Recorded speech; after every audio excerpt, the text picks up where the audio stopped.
Sumatera Selatan, khususnya Palembang, memiliki beragam jenis kerajinan tekstil tradisional yang hingga kini terus eksis di tengah masyarakat melalui berbagai inovasi. Salah satunya kain jumputan yang disulap menjadi beragam aksesoris kekinian.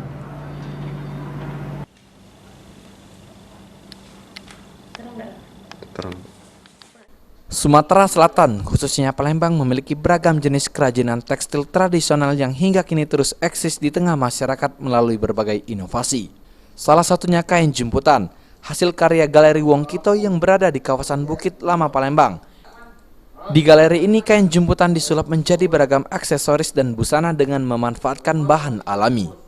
Pengrajin kain jumputan Anggi mengatakan dirinya sendiri mulai berinovasi dengan kain jumputan sejak tahun 2012 berawal dari ketika memahami adanya peluang yang dapat dijadikan sebagai ladang bisnis. Hingga kini, beragam kerajinan kekinian pun dapat dibuat dengan memanfaatkan kain jumputan seperti tas, gantungan kunci, busana, topi, kotak tisu dan lain sebagainya, tak hanya berinovasi dengan model kerajinan. Bahan pembuatannya pun memanfaatkan bahan alami yang ramah lingkungan seperti serat alami kulit kayu, trap dan kulit domba, hingga pewarna alami untuk membuat satu kain jumputan hingga aksesoris dan busana. Setidaknya dibutuhkan waktu sekitar 1 minggu. Kalau ke anak-anak muda, kita membuat kayak waist bag, kemudian kita juga membuat pouch yang kita kombinasikan dengan serat alam tersebut.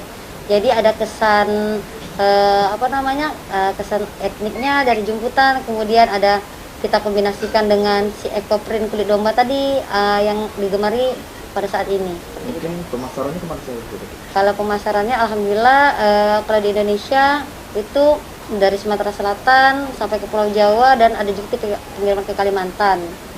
Alhamdulillah selain pasar dalam negeri, kami mulai merambah ke pasar luar negeri, yaitu kami difasilitasi dari Kementerian Perdagangan untuk mempromosikan produk kami di ITPC Sydney.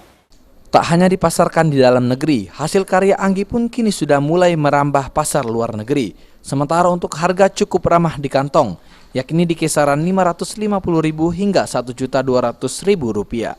Irawan, PAL TV.